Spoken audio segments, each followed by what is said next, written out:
And welcome to Let's Talk Nutrition. Thanks for tuning in. The winter edition 2019 of LTN. I'm so glad you could stop by. Love it when you're there. Listening, watching, whatever you're doing, wherever you are. We enjoy having you there. We enjoy being here with you. We have a purpose, and that purpose is to empower ourselves to take charge of our health so that we can live a long life with quality of life. And I've said that for years. It's a theme of this show. And it takes a while to figure things out, when you get to a place and you figure out, okay, this is exactly, you have to distill it down so the audience understands. What are you doing? What are you trying to do there every day with your producers, Stephen and Gary, and all the other people behind the scenes? What are you all trying to do? We're trying to educate empower. To educate somebody is to empower that person. Empower the audience so that the audience each person can take charge of his or her health. Why? So they can live a long life with quality of life. In a word, that's it. For me, that's the purpose here. Now, I could expand upon it and do 2 hours on that. I won't do that. But you get the point. It's easy for me to say what I just said. I will admit it is a challenge to do it. Taking charge of your health is very difficult. I'm being honest about that. And just because you may know or more, a thing or two or more than the average person, doesn't make it any easier for me. Knowing is not necessarily a guarantee that you're going to do, that you're going to act. I know many experts that know a lot about health and wellness and don't practice one lick of what they know. So we're all in it together.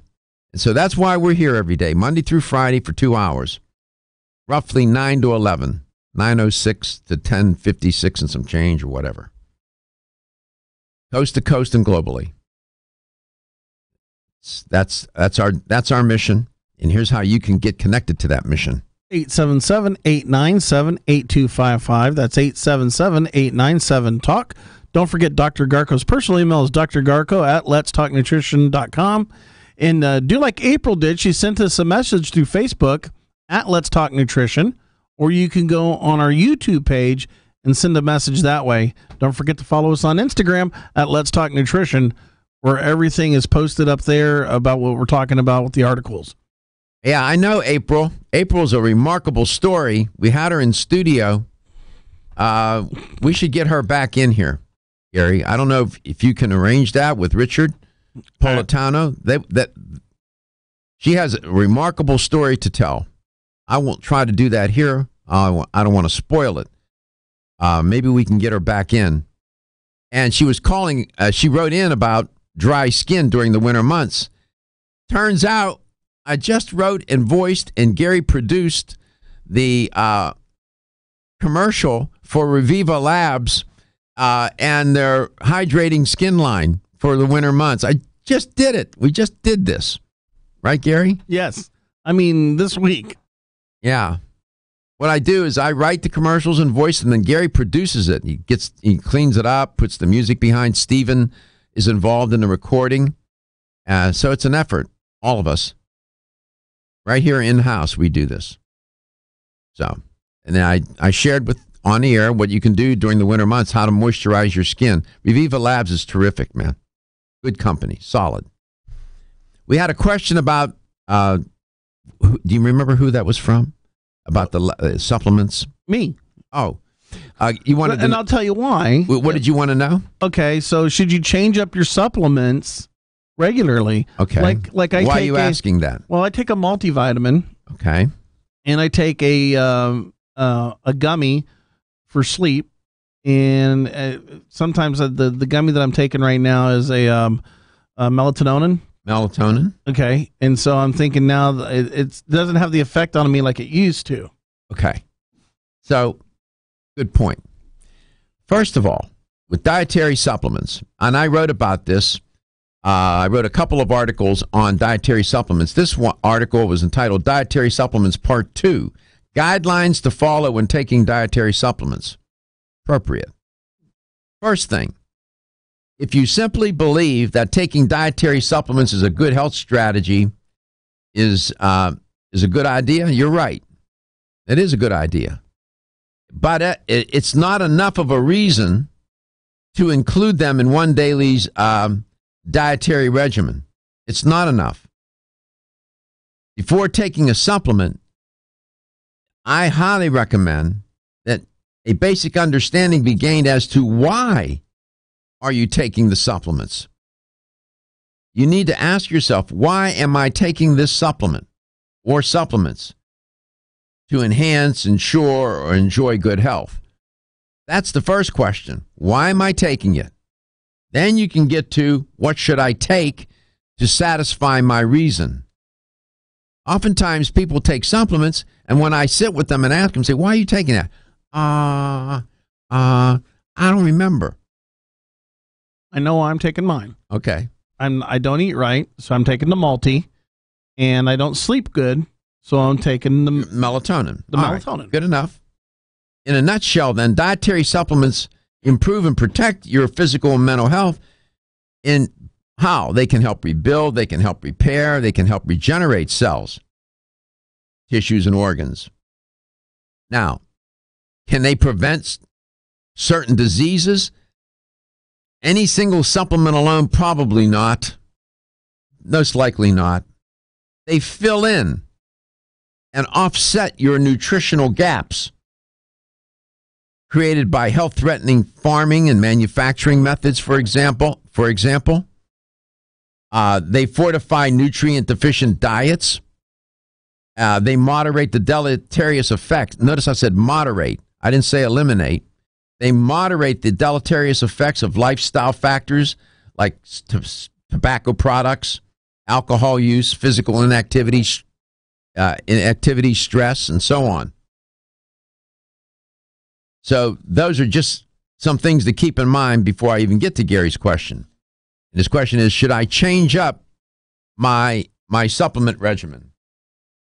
Why my headset's cutting in and out? I did too. I think it's. I don't know what this. You know what this means? I don't know. I did this because my headset cut out too.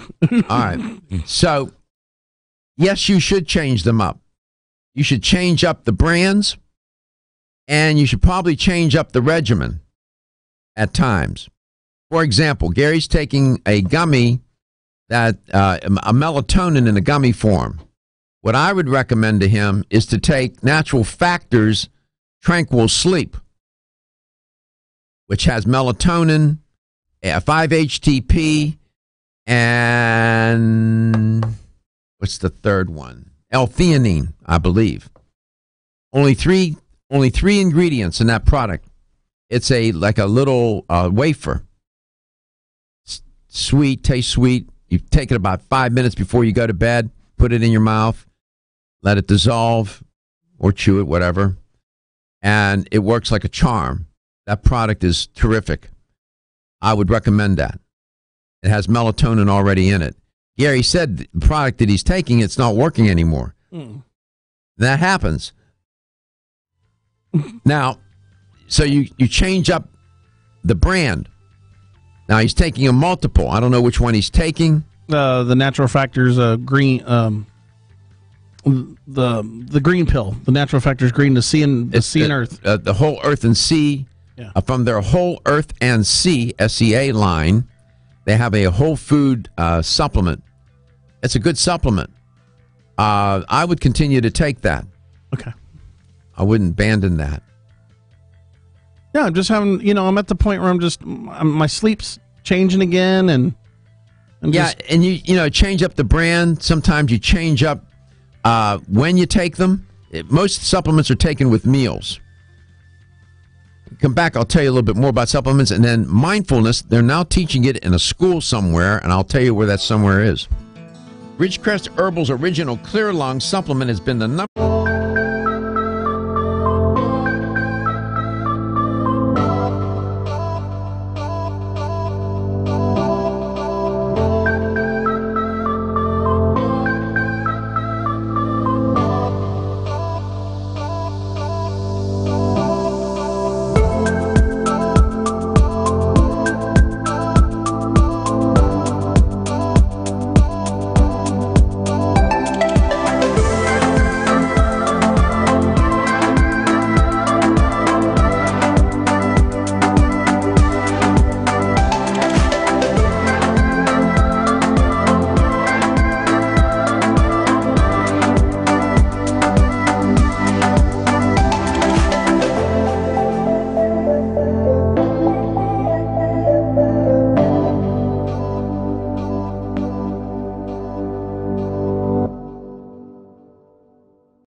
people are, they can really show the good sides of themselves. I have a little story to share, and that is yesterday morning, and this deals with health because, if you start to believe that humanity is totally corrupt and and not worth a darn, that affects you. So I went into Starbucks yesterday morning, and I had left my Starbucks card at home in my little wallet that I keep in my back pocket. And so I have another wallet in my vehicle with cash in it.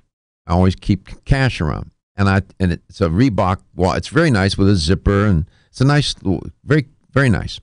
Went in, placed my order, paid for it in cash, and left.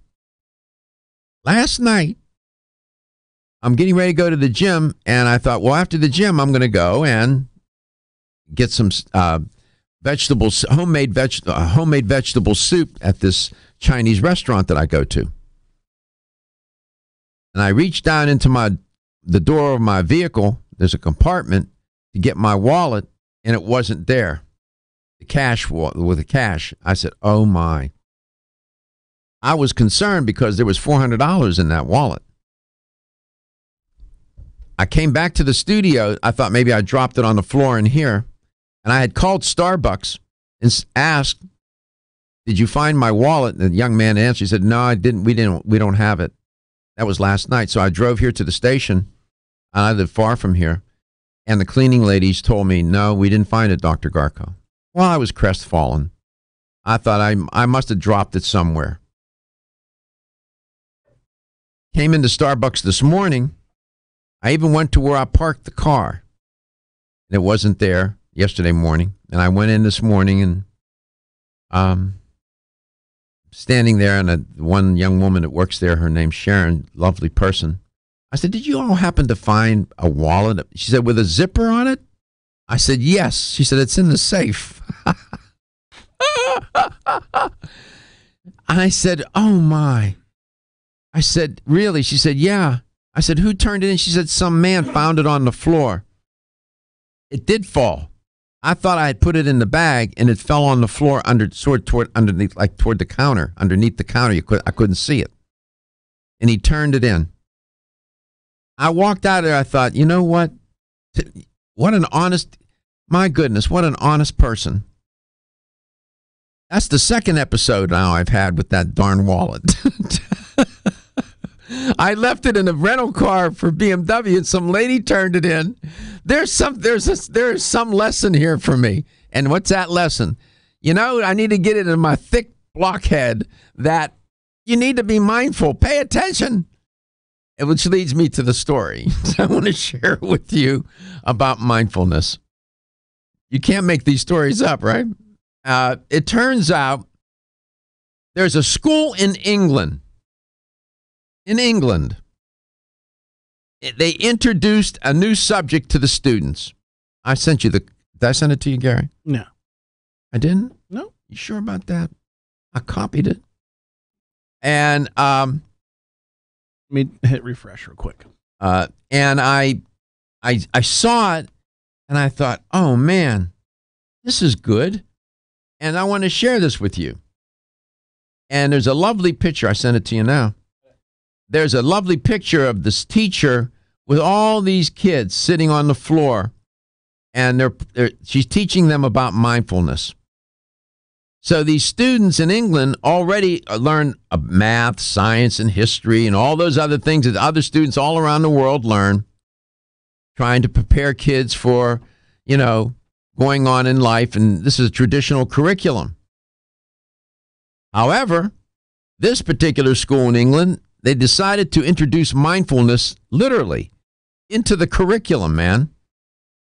So now it's not only this school, but 370 English schools. Students start practicing, they're being taught how to practice mindfulness as part of what? Their effort to improve, to study, and to improve their mental health. That's what the British government said. You know what? That's phenomenal. I don't know what we're doing, but there are two things that we should at least introduce into the curriculum. One are courses on how to live a healthy life, including which would be nutrition-based, diet and lifestyle-based course into the curriculum, starting in first grade, and teaching students these kinds of things, skills, mindfulness. They work with mental health experts. They learn relaxation techniques, these kids. They teach them breathing exercises. Other methods, quote, to help them regulate their emotions, close quote, the British government said in a news release announcing the program. I think this is spectacular. The goal of the program, according to the article in the New York Times by Ilana Magra, the goal of the program is to study which approaches work best for children in a world characterized by a lot of conflict, a lot of change, a lot of ambiguity, and so on, and stress. The government said the study is going to run until 2021. They're investing a lot of money in this, and time and effort and commitment. This is a big commitment. It's one of the largest of its kind in the world. It's reported by Ms. Magra in the article in the New York Times. Damien Hines, the British Education Secretary, said in a statement, quote, as a society, we are much more open about our mental health than ever before, but the modern world has brought new pressures for children. Children will start to be introduced gradually to issues around the mental health, well-being, and happiness right from the start of their primary school. Don't be stressed out or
the British government introducing into the curriculum, into 370, I think it was, schools across England, a course on mindfulness.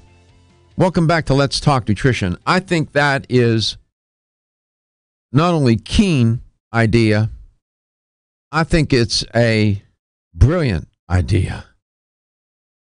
Teaching children at a very young age how to be mindful. I think they also need to, not only we need to do that in our schools too, and also courses on or into the curriculum, not just some health class that's, a throwaway class, but in the curriculum, part of everything else, the science and the math and everything else, nutrition, or, a course on lifestyle, or whatever you want to call it. We have to come up with some name that would capture, but it would be nutrition based, and start to teach children about nutrition and lifestyle generally, and start to shape their relationship with food. By the time they're in first grade, that relationship is pretty well shaped, but it's better to catch them then than when they're 60. Nevertheless, you get my point. Now that I brought mindfulness up, maybe I should say a word about what is it.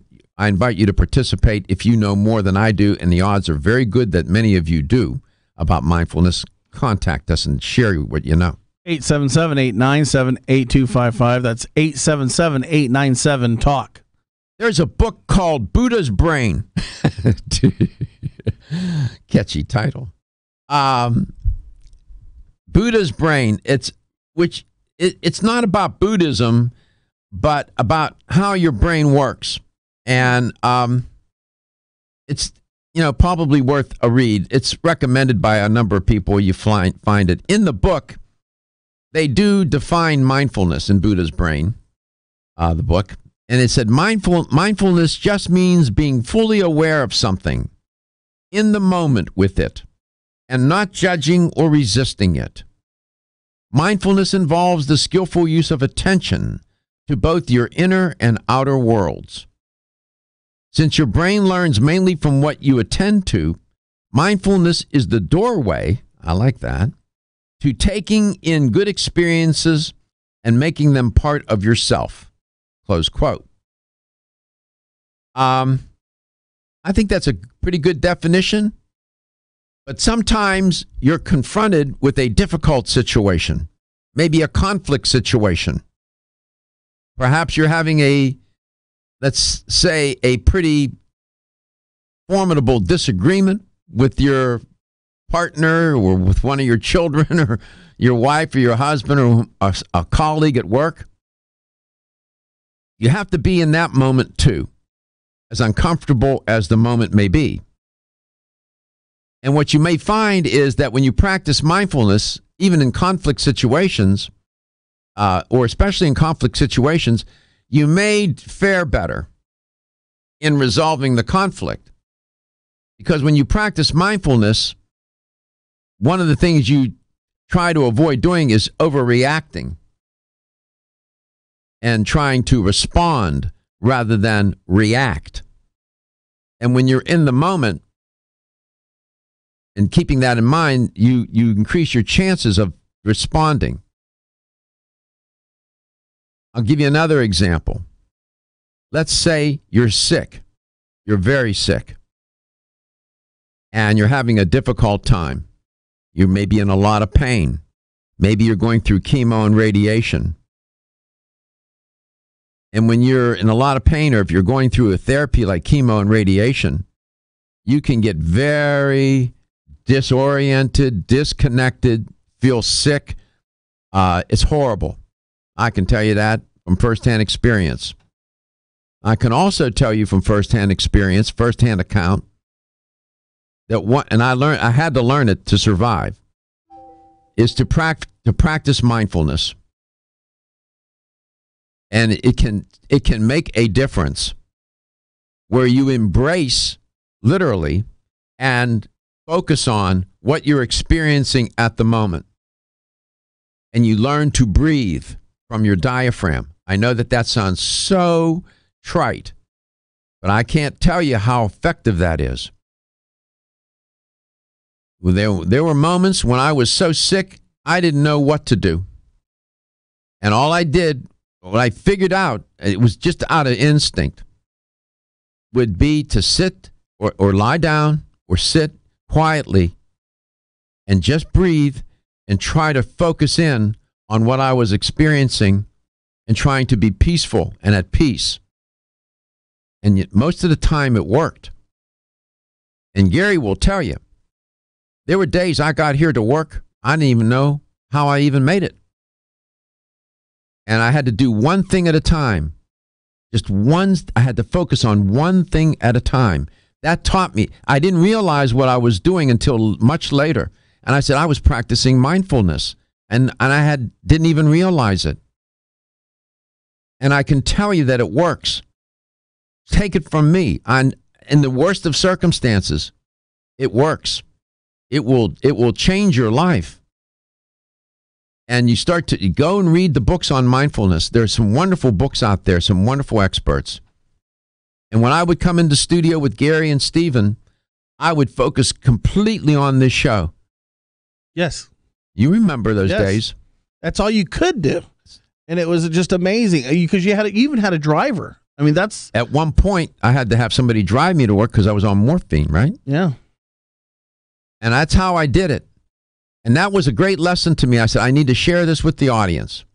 So if you can do it in those very challenging situations, you can do it in other situations where you embrace the moment instead of being distracted. If you're having a wonderful moment with somebody, be in that moment with that person. Don't drift off thinking about what you need to do later when you're done with this person or whatever you're doing. No, stay in the moment. Right, Gary? Right. And it brings to me last week. Last week, my Uncle Kenneth died, who now I am the oldest of the Gilkeys. That's it. There's nobody older than me. And I came in here and I told you that he died. Yeah. And you told me get in the car and go up there. And I did. I drove 1,100 miles one way twice within 2 days. But it was my Uncle Kenneth that kept me focused after my father died. Right. So you were grateful to him. Yeah. And I was grateful for you for telling me, for helping me make that decision and leaving and going up there. Oh, you had to go. That's your response. You have to go. And you have to, as painful as it is, you had to be in that moment. And you have to focus on the funeral and on your uncle being there, lying in repose, right? Yeah. It was hard. It's hard. It was very hard. But you get it. And I would encourage you to consider mindfulness as a way of as a technique, as a strategy to live everyday life. We come back, we'll have the LTN Health question of the day.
And here's the LTN health question of the day. There is a country, the government of which has decided to introduce into the curriculum a course on mindfulness, teaching students. It's an experiment, really. It's a pilot program to see how the students will fare. And it's going to run till 2021. They just introduced it. Which country am I referring to? Was it A, the United States, B, Japan, C, England, or D, Australia? United States, Japan, England, or Australia? Which one of those countries has introduced into the curriculum, for real, a course on mindfulness, starting early, primary school? Here's how to connect to win a $25 supplement gift card. 877-897-8255. That's 877-897-TALK. Know this. Corporations are always looking out for their own self-interest and best interest. Even when they do things for the employees, it ultimately benefits the corporation or the company. Google has created or established an initiative, for example, on mindfulness to increase worker productivity, while they said lowering stress and anxiety levels. At the end of the day, that helps the employees, which helps the company.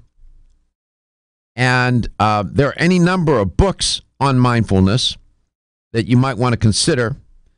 10% Happier by Dan Harris, Waking Up by Sam Harris, The Untethered Soul by Michael Singer. Then there's Wherever You Go, There You Are by Kabat-Zinn, who is a notable figure in that arena. And then The Headscape Guide to Meditation and Mindfulness, How Mindfulness Can Change Your Life in 10 Minutes a Day by Andy Puddicombe. The Four Agreements by Don Miguel Ruiz. Mindfulness, an 8-week plan for finding peace in a frantic world by Mark Williams and Danny Penman. And then The Power of Now by Eckhart Tolle. And then Full Catastrophe Living. I like that. Again, John Kabat-Zinn. The Mindful Path Through Worry and Rumination, Letting Go of Anxious and Depressive Thoughts by Sumit Kumar, are 10 that are, pretty popular and pretty good, probably. I haven't read all of those. But I can't tell you, Mindfulness to Wellness. That would be a wonderful title for a book. Mindfulness to Wellness. Let's go to Bradenton, Florida. It's pretty nice down there. Mary lives there. Hi, Mary. How are you? Nice to have you on. Hi, Dr. Garko. I'm doing okay. It's nice to see the sun. Sunshine. Yeah, we have a little warm weather. It's supposed to be 80 this week, sometime this week in Florida. In certain parts here in the Tampa Bay area, it's 80. Oh, my goodness. My daughter was 30 below last week. So, that's a lot of difference. That's a lot of difference. Nice that you called in. Thanks for listening. Which country has decided to do this pilot program beginning in primary school, teaching wellness, putting wellness into the curriculum? Was it the U.S.? Was it Japan? Was it England? Or was it Australia? See, England. Yeah, it was England. It is England. They've made a big investment in this. I think that's remarkable. Don't you think that's pretty? What do you think about that idea? I think it's great. I hope it jumps over the pond. Yeah, it's all we can do to teach math properly around here. Maybe I'm too hypercritical. But education in our country seems to be the stepchild of our society. Everybody, all these politicians talk about, education. But when push comes to shove, they push the money away from education and put it into other projects. That's been my observation. Maybe I'm being too harsh and critical, but congratulations. You won a $25 supplement gift card. Thank you. Yeah. I want to add to your list, Eknath Aswarian is the couple of books of his that I read that I learned about meditation and mindfulness. Who's the writer? Eknath Aswarian. He's dead now, but he was Indian. Eknath Aswarian. Easwaran. Aswarian. Aswarian is the last name of the author. We'll look him up. Thank you for that tip. That's good. Okay. I'm not familiar with his writings. Thank you for all the information that you give us on the radio every day. Oh, listen, it's a privilege and a pleasure to do it, Mary. I'm delighted to do it. I wish we could probably do another hour easy, maybe 2 more. There's so much content. It's almost inexhaustible, you know? Well, it's interesting to listen to you. Well, thank you. You made my day. Okay. You and the people at Starbucks that found my wallet. Oh, my goodness. With all the cash in it? There's $400 in there. Yeah. Yeah, That's unbelievable. Because I'd gone to the bank and I hadn't, and I left it in there, and oh boy, it's all good. Good people on the earth, they're there. People such as yourself. Thank you, Mary. Appreciate it. Congratulations. Thank you so much for your kind words. You're welcome. Thank you too. All right. And I thank you, each and every one of you, for listening and watching the show. We love it. We love being here with you every day.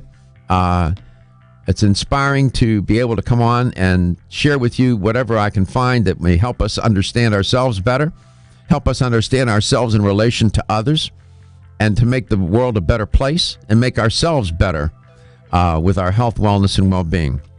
It's a delight to do it. Trust me, it is. Love it.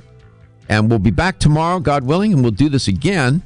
And who knows what's on the menu? It depends. It depends on what we find and what emerges between now and then. In the meanwhile, think about learning about mindfulness and practicing mindfulness. Mindfulness to wellness. Maybe that's the pathway. Your health is your wealth, and your health is the wealth of those that care about and love you. Cherish it, embrace it, protect it. I'll see you tomorrow. Listen to the music.